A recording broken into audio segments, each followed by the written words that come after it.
ভূমির সীমানা নিয়ে বিরোধ গ্রাম থেকে মহল্লা, উপশহর থেকে শহরে। এই বিরোধে প্রাণনাশের ঘটনা দিন দিন বেড়ে যাচ্ছে। জীবন দিয়ে সীমানা রক্ষা করতে গিয়ে জীবন এবং সম্পত্তি দুটোই হারাতে হচ্ছে।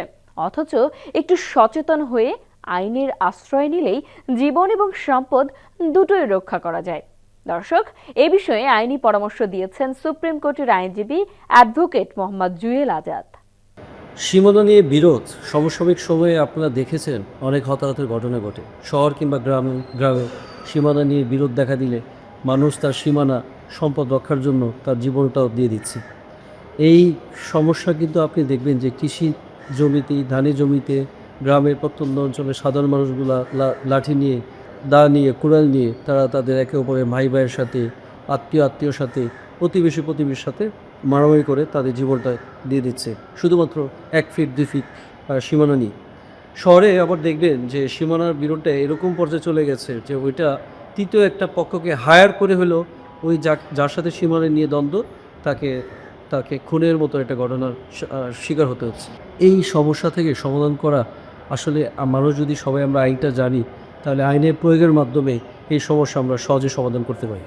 আপনারা জানেন যে কোনো অপরাধেই আপনার 2 রকম নেচার হয়, একটা ফৌজদারি ক্রিমিনাল অপরাধ, আর একটা হচ্ছে দেওয়ানি সিভিল অপরাধ।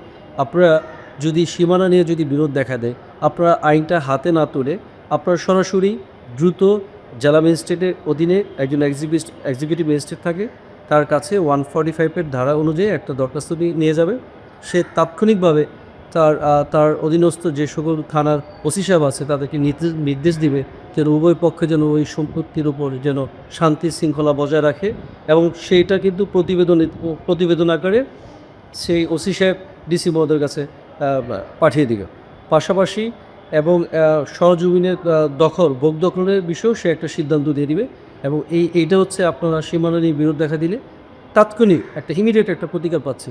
পাশাপাশি যেহেতু যদি আপনাদের সীমানা বিরোধটা যদি মনে হয় যে এটা একটা স্থায়ী সমাধান হওয়া প্রয়োজন, সেক্ষেত্রে অবশ্যই আপনার কোনো একটা কগনিজেন্স কোর্টে অর্থাৎ সিভিল কোর্টে আপনাকে একটা মামলা ফাইল করতে হবে।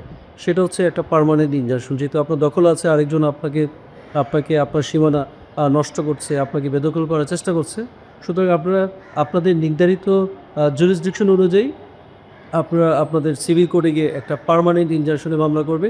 সেই ইনজাংশনে সেই পক্ষরা যারা আছে, যারা আপনার সম্পত্তিটাকে ধ্বংস করা, নষ্ট করা, সীমানাটাকে নষ্ট করার চেষ্টা করছে, এমনকি আপনার জীবন, আপনার পরিবারের জন্য হুমকির সম্মুখীন হচ্ছে, ওই মামলাতেও আপনারা আপনাদের কাঙ্ক্ষিত প্রতিকারটা পেয়ে যাচ্ছেন।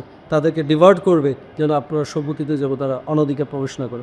পাশাপাশি এই 2টা আইনের পাশাপাশি যদি মনে হয় যে আপনার কেউ কোনো একটা পক্ষ কোনো একটা মিথ্যা দলিল নিয়ে অথবা সৃজিত দলিল নিয়ে আপনার সীমানার যে একটা টাইটেল নিয়ে যদি প্রশ্নবিদ্ধ করে ফেলে, সুতরাং আপনি কিন্তু সেই দলিলটা আপনার উপর বাধ্যকর নয় এ মর্মেও আপনি সত্য ঘোষণার একটা মামলা করে আপনার পুরো সম্পত্তিটা আপনি নিরাপদ করতে পারেন।